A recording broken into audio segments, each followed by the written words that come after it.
Ladies and gentlemen, and everybody who's watching at home, I'd like to introduce you to two of the best horror writers you are ever going to get to talk to. We have the one and only Miss Misery and Fred Weehee. All right, settle down, settle down. I think you're over here. I think you're on this side, and then Fred, I think you're on that side. Great. I figured you've had to see me a few times. You're probably used to the smell by now. So, That's very true. I figured I don't want Fred to have to deal with con. That's okay, I can smell you down here. Oh, good. Fred, if you can pull that mic just a bit closer for you to make sure that our recording's going to pick you up. Testing, 1, 2. There we go. All right. So, I'm a huge fan of horror in general. Horror writing is something that has always, as a writer, frightened the hell out of me. I'm going to just tell you that to begin with, because I love the genre. It scares me to try and dabble in the genre. How did you two, what are your beginning stories of, okay, I'm going to put pen to paper, I'm going to put my words on a computer, I am moving forward and doing this? Can you pinpoint a moment that went, boom, I'm doing this? A long process, actually. So I first got started in writing in general in college. I took an elective, creative writing elective. I was a history major, and I needed a break and all that. Reading history. So I took a creative writing course and kind of fell in love with it. But I didn't start out as a horror writer. I was more of, like, I was trying to find my voice, but I was a big fan of Kurt Vonnegut and Richard Brodigan. Do you know Richard Brodigan? Yeah. Okay. Not a lot of people go, who? Really famous 1960s San Francisco avant-garde writer, trout fishing in America, Confederate General, Big Sur. So I was kind of writing in that kind of vein. And then I picked up Watchers by Dean Koontz. And I read that and I said, okay, this is what I want to do. I want to scare people. And then the rest is history. Oh, well, so I grew up with R.L. Stine's Goosebumps. And because of Goosebumps, I wanted to get my hands on any horror kids books I could. And after reading Goosebumps and of course watching some more on TV and stuff, I started creating my own Goosebumps types of books where I would write short stories, and I would do the covers, I would draw them out. I'm bad, I can't draw. But I would do that, and then I would have a Trapper Keeper back then in the early 90s where I would What color? put, it's a dark color, it's like a green and a black, so it was like a dark color, yeah, of course. And I would keep all my stories in there. And I knew then I wanted to be a writer, but it wasn't until I picked up Stephen King's Misery that I said, I have to be a writer. Like, I want to do this. Okay, I have to ask you, what was it about Misery? Was it the fact that the writer got his legs broken? I don't know what it is about it. Yeah. and got kidnapped by a crazy Just the fan? idea that I could write Is that something the- so good that a fan would want to murder me because of it. Right. That's what I want. Right, that's your goal? Read my Your mind. ultimate goal. Okay. Yeah. I don't know what it was about Misery. Misery, it was like with watching John Carpenter's Halloween. It drew me in. It intrigued me. It put a chill up my spine, and I just had to write. Like, I mean, there was a time period where I wasn't writing, and then I got back into it, and then I wasn't writing, then I got back into it until I finally really sat down and took it seriously.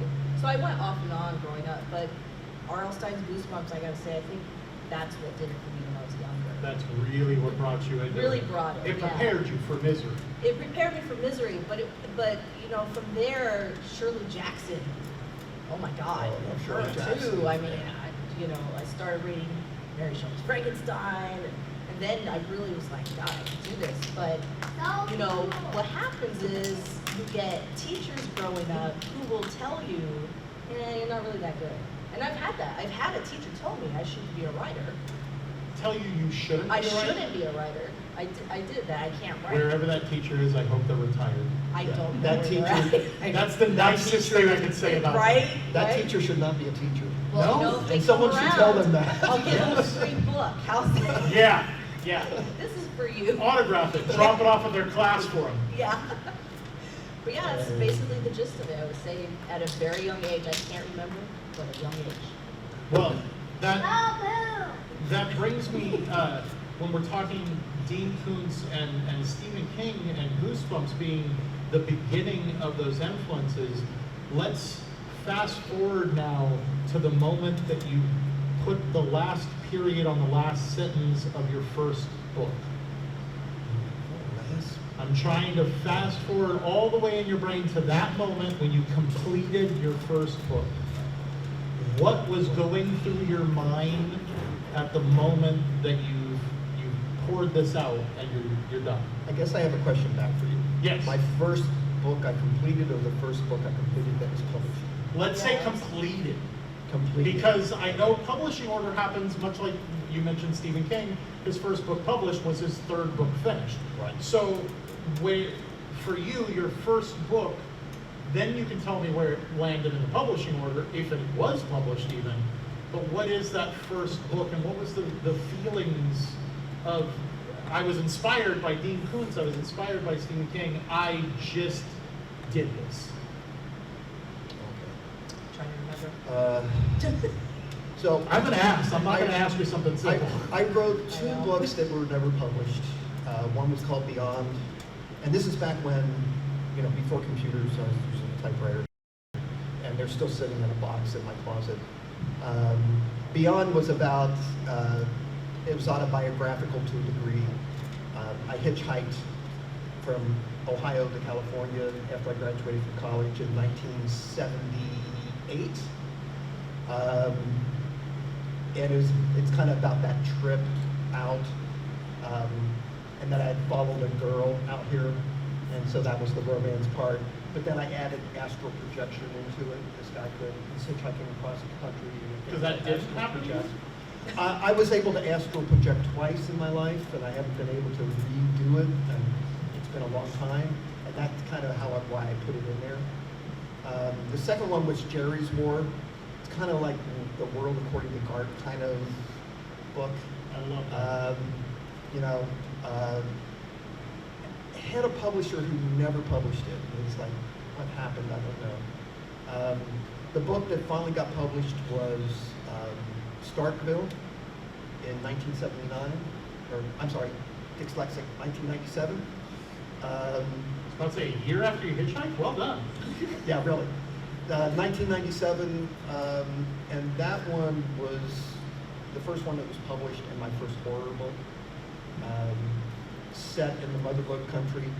My mother-in-law and her sisters owned property in the Motherlode country. They've been in their family for 100 years. So my wife and I went up there and spent some time. And I said, okay, this is where the horror novel could take place. And that's kind of what inspired that. And that was the first book that I got published. Now, to your question, how did it feel? Anticlimactic. Why so? Kind of anticlimactic. I don't know. So the first book took me like 2 years to write, and then it never went anywhere. And then the second book, maybe about a year and a half, and never went anywhere. Starkville, after I finished it, it's like, okay, now what am I going to do with it? But I found an agent, and found a publisher in Canada, and that felt really good. Now that was, like when I got my author copies, that box open, that was the moment that I remember the most. That's right there is that first published copy. You open up and you got your copy and you're going, I did this. I did this, yes. Yeah, so it wasn't really the finishing of it, but it was the end goal that it got published and just seeing it. Yeah. And then the first time you walk into a bookstore and see it on a bookstore shelf is really cool. I was going to ask about that as well. Oh, I'll save that answer then. Let's rewind. Well, I had written short stories and poetry for a long time. And then years later, I missed Misery, I'm doing conventions, and I meet a publisher who I mentioned books. And I started talking to Nicholas Krabowski, and he said, well, when you're ready, shoot me an email and a book. And I said, cool, okay. Now, I didn't have anything in mind for a story then, or a novel or anything, so I put together all my poetry that I wrote throughout high school. And I picked out the ones I kind of went through, edited, and I sent him my poetry book. So the first real book I published was a poetry book, dark poetry. But I have to admit, every single time I finish anything, whether it be a movie I wrote and directed, a book, anytime I put that period and I know it's done, I cry. I'm serious, I cry every time. Why is I that? don't know. It's like Is I have it a nervous release break- cry? Maybe, like, because I've been so at it, like if I'm doing a novel or anything, I'm at it where I'm like, I start to cry, I shed tears, I have like this little nervous breakdown, because I feel like, I guess it's like, wow, I achieved it, I did it, it's done, you know what I mean? Yeah. So I do, I cry every time, I kid you not, Yeah. still to this day. It's probably because the writing process is long and arduous. It I mean, is. it's Yeah. you're not digging ditches, okay, but it is hard work.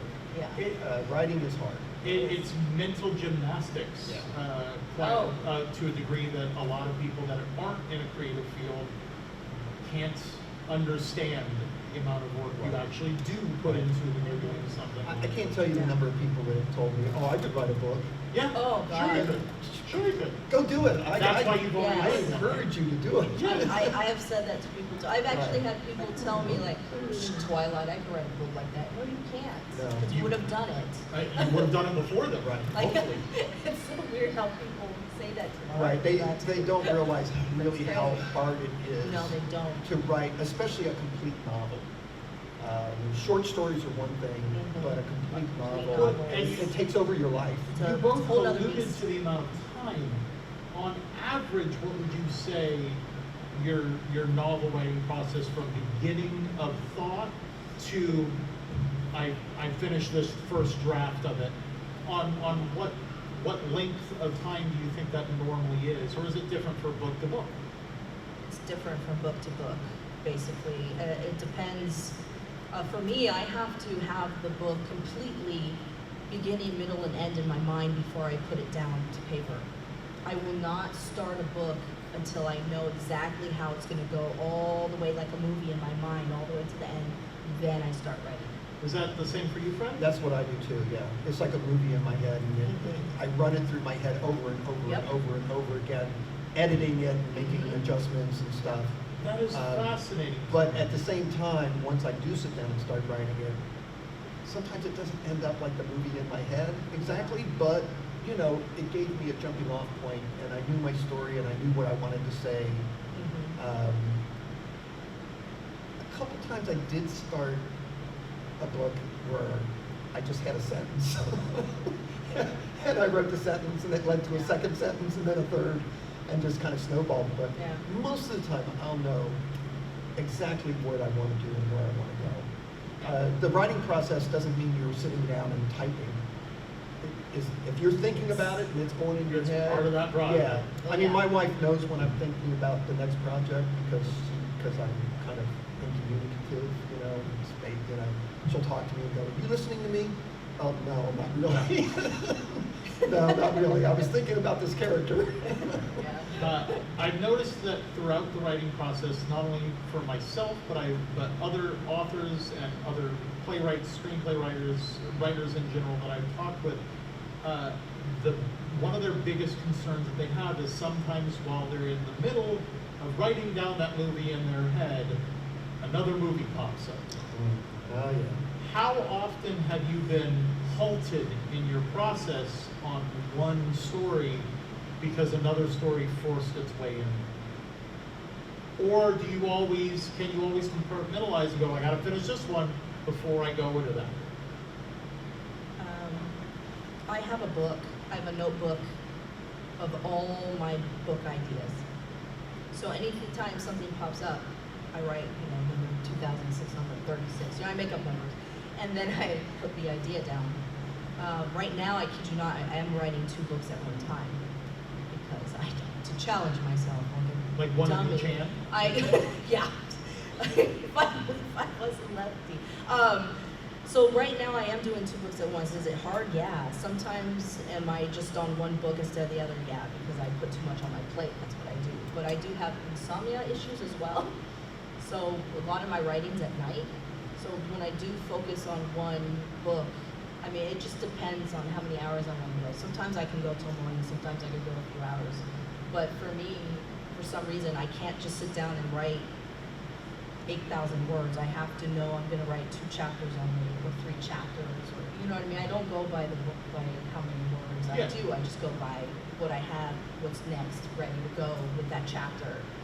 And you know, when I start to get all discombobulated from everything, I hop on my elliptical and clear my mind and listen to some metal because that helps.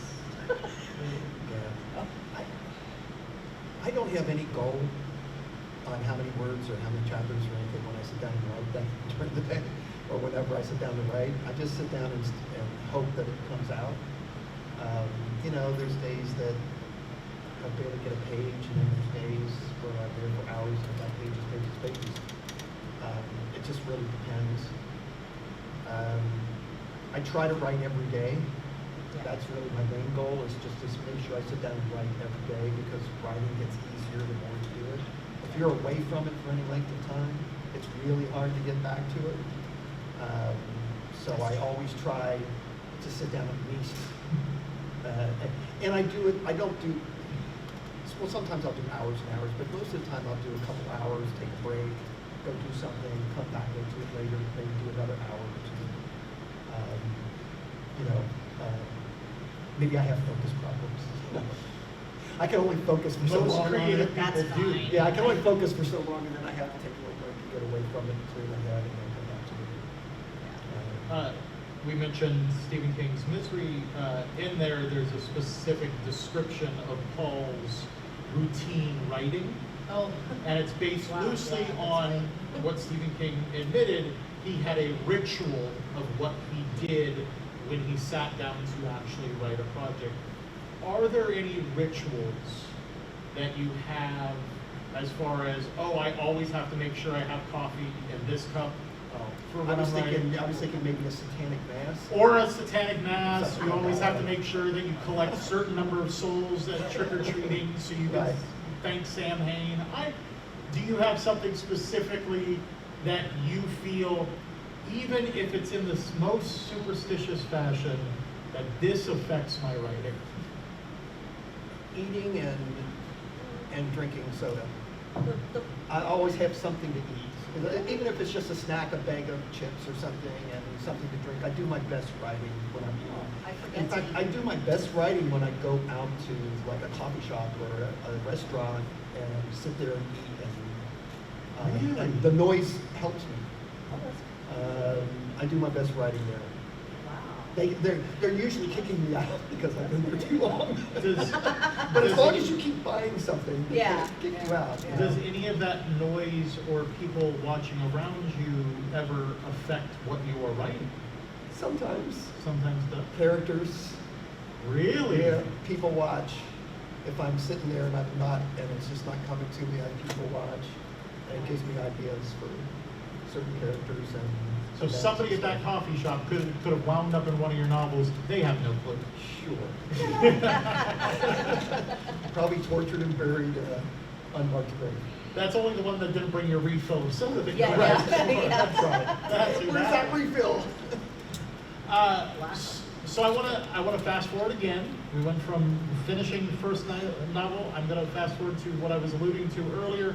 That first time you walked into a physical store, or if the first time you saw it for sale on a website other than your own, the first time that you saw your name on a book cover and someone else was selling it other than you. I want to know those emotions. I want to know, has that changed since your latest book from your first book? Remember when Amazon was in its infancy? Yeah. just started, when it was just books, and they just started. So the first time I saw Starkville on Amazon, that was cool. That was like, oh man, I've made it. You know. Now it's, you know, I'd say that the other than that, the first book signing I did in a bookstore was really made me feel like I've arrived. And then people came in and didn't pay any attention to me, and, you know, walked by and stuff, and I realized that unless you're Stephen King or Dean Koontz or somebody like that, you have to act. You can't just sit there and expect people to come up to your table and get a book. You have to actually talk to them, engage, and tackle them as they're coming in the door. Oh, You have to be part of I was going to carnival barker. Right. Yes, you are. You're Yeah. a carnival barker. I was going to set up a rope, you know, where it was where I could just like pull it and stretch it out and have people trip There you go. right in front of my table. Oh, well, while you're down there, you might as well take a look at my book. Right. Right. Exactly. Have one down on the floor. Yeah. Oh, well, it never gets old for me. It's still like, wow, look at that. But being on Amazon was always a wow factor, and going online and researching your name and seeing what pops up is always fun. But for me, the first time I saw my book on BarnesandNoble.com was like, what? So, and then every time I get a good review or someone comes up and says they love my book, they want to buy another book, it's always like, what? Huh? Really? I'm still like I'm still in this wow phase where like, it just doesn't get old for me. Like I still freak out. You're still like, why are you wanting to buy my book? Yeah, I The still. same people who bought a bunch of your movies. And Yes, okay. I still get like, wow, people like my stuff, and it's crazy because I don't know. I just think when I write and make movies and do things, I do it for myself. It's what I love to do. When other people love what you do, it's like, wow, you know, it's mind-boggling. It's like, wow, like I've got something here. Like I'm talented. I still get that, you know, that feeling of the first time I I had like it. the idea that, so when I, like, especially when I do book signings and stuff, and you're signing books with people, you know they're going home and reading them. I like the idea of thinking later that someone's sitting at home reading my book right now. There's something really cool about that. Yeah. You know, the other night I went looking up my name because I do that sometimes. Oh, you gotta just be do it careful yourself. with that. I do. I know. I should. You're opening up, you know, the gates of hell there. But I had one of my monsters books on Walmart.com, and it was right under R.L. Stein's Goosebumps. And I tell you, I was like 3 a.m. You know, I have insomnia issues, and I'm like, So you're seeing your influence put up there for sale right next to yes, your I book. freaked out. I was like, oh my God, I'm R.L. Stein now. No, I'm not. But you know, you get like that. Wow. I had that So, happen yeah, on Amazon once where still they get that. were selling a copy of my book and a copy of Dean Koontz's book. If you bought both of them at a special price. That's cool. That was really cool. I took a that's cool. screenshot. Yeah, Oh, that's yes, awesome. yeah, Yeah. that's awesome. That's for both of you. So both of you have literally had an experience in the marketing and selling of your book where you were placed right next to your own influence. Yeah. Because you brought up Crazy. those same two influences to crazy? me here. Yeah. That is amazing, and it's got to feel. I don't want to use the word validated because you're validated by your own work when you're finishing it, but it's got to be that little extra bit of, yeah, I made the right choice here, didn't I? Yeah. Well, whenever they put you alongside your heroes, it's got to be validated. I had a review of my book Strange Days. It was a terrible review. Guy hated it. But at the end, he called me a hack in the same vein as Stephen King and Dean Koontz. And I went, okay, I'm a hack. Well, if I'm going to be a hack, I guess I'll hack with them. And actually, Right? I lifted that out of the review and used it as a word. Nice. I like that. I love the way your brain thinks, Fred. A question I wanted to ask you guys was, has there been any good or bad review that has stuck out in your brain that even if it was a bad one, have you looked back on and gone, oh, okay, but that very much answers that. Well, the rest of the review, he got very personal. he didn't just. He didn't just hate the book. He didn't hate the book. He hated me too. Oh. He got personal Wow. with his review. He didn't just talk about the book. And Strange Days is one of those books that people either loved or hated. There was no middle ground. There was no with gray area. Strange Days. Yeah. So when I was reading it, it was like, does he know me and he hates me? Did I do something to this guy? Because this isn't just a review of Strange Days. This is like an attack on me personally. And then that last sentence, so What you didn't realize is he's the one who married the girl you followed. probably. He's had to live in your shadow ever since, and he's done with you. Well, he got her, so you know. Well, that's true. Well, That's maybe true. that's his complaint. He'd rather be a writer right now. That's the issue. Yeah. There you go. Because he could write a book too, right? Sure. That's, Sure. speaking of doing things for yourself and it's yours, I want to talk also about both of your, I know that you're horror authors. First and foremost, I would like to say you are in the Horror Writers Association. You're a horror host and a horror filmmaker and a horror writer. But both of you have stepped out of that genre on occasion on books. Rita, you just put out your first romance book I did. earlier this same year, correct? Yes. And you've got a series of children's books on top of that. Mhm. Fred, I know that you also go into fantasy and sci-fi. And is horror a love that you keep coming back to, or does it bleed into the other genres? It bleeds into it. There's always a horror element in all of my books, even if it's mostly science fiction. Like my Bloodshot series is. That's your newest series. That's my correct? newest Yeah. series. Yeah, it's a 3-book series. It's a lot.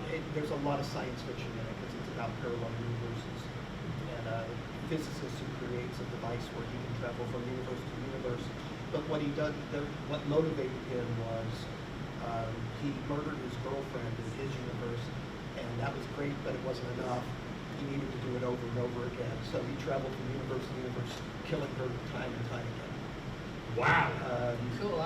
So yeah, so there's that element to it, and And that doesn't tell you to go to his table and buy that series at his table. I don't know what else could. but that's not even the horror element.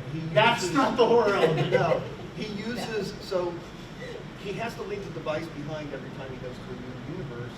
So he has to be able to fund the project, and he had a chemist create this psychotropic drug called Bloodshot to sell. And that's how he funds it. And basically, Bloodshot breaks down the neurons in your brain, gets rid of all inhibitions, and turns you into a candle. Wow. Okay. So there's this horror element going on with it too. I was willing to try that drug all the way up until the last sentence. and you take it through your retina. Oh, of course. That's why it's something as called simple as Bloodshot. that. It's like, yeah. That's good. That's crazy. Oh. I love it. I love it. So it's science fiction, but there's a lot of horror in it too. And you did an entire kid series that is horror. Yeah, Was it monsters. Goosebumps that made you go, we need more horror for kids? Well, it wasn't just Goosebumps, but I grew up on the television show Monsters, so I named it after the show Monsters. And it's kind of like in the vein of Goosebumps, I would say. But for Goosebumps, usually does like 8 and up for those books. I do about 4 or 5 and up to kind of make it a little bit more kiddie-ish in a way. But yeah, I have about 15 of those books out now. Yeah. I love I didn't realize looking. you had that many out.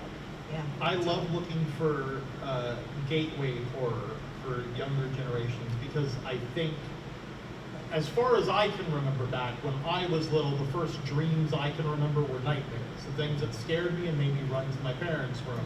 So my mom was nice enough to go out there and try and find books at the library the library's like a 3D printed internet. Oh yeah. For those of you who don't know what a library is, Sorry, I keep forgetting sometimes. you can actually go in and take books out without buying them. It's weird, Amazing. and they don't chase you, Yeah. like they do at Barnes and Noble. My mom, like at library, sorry, my mom would find books on making horror films to get me less scared of them. And things like, I wish I was the generation that Goosebumps was right there at the time when I would have been a gateway, because I would have liked something to introduce me into that scary world, like monsters, but it being written for me. I love that. I love that idea entirely. I didn't have that either. At a certain point, you just got thrown into horror, Yeah, right? I think my first horror book was The Exorcist. The Exorcist was the start for you. Yeah. Woo! Some Well, light reading that's- material. yeah, I was gonna say. Something I was like, young when I read it too. just something that Crazy. frightened the entire Yeah. nation. That's all. Yeah. And then I watched a lot of horror movies. You know, the old Universal monster horror movies on Saturday matinees. I was gonna get to, are there some influences outside of the writing world, horror films that really helped shape your horror mind when it came to writing?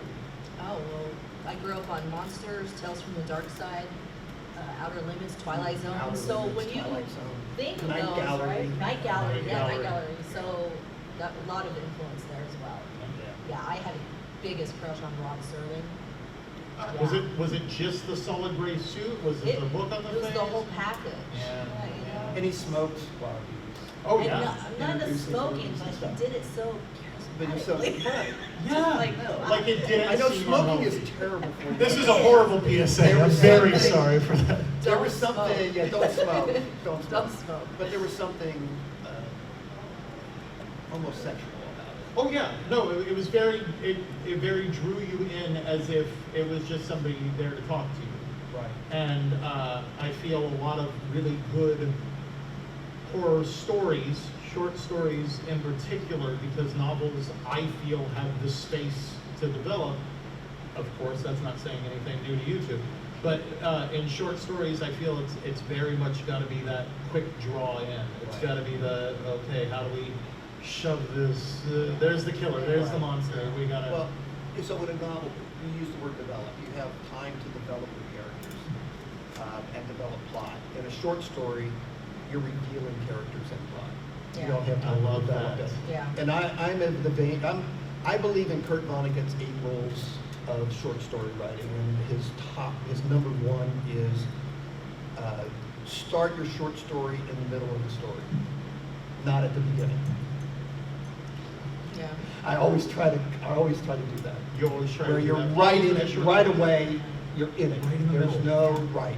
You That can is- you can Go go straight to back the and point. add some background and stuff as you're going through the story, but you Straight start to your the short point. story right, it's smack dab in it, Mhm. and you got to grab your audience by the throat. I love that. And his other one is, I love this one too. If something happened to you and you couldn't finish the story, your reader should be able to finish it themselves. They should know the plot by page 2 and be able to finish the story themselves if you never finish it. Okay. Is there a balancing act to be played there on setting somebody up for finishing the story and then throwing all of that out the window? Well, yeah, so it doesn't mean that they're going to finish it exactly you would have finished Oh yeah, it, no, right? they're, But they'd be able to conclude it in their own mind that this is what they can probably come up happened. with a. I want to thank both of you for being here today, not only at Sinister, but thank you both for being a part of the first panel for this Sinister Creature Con.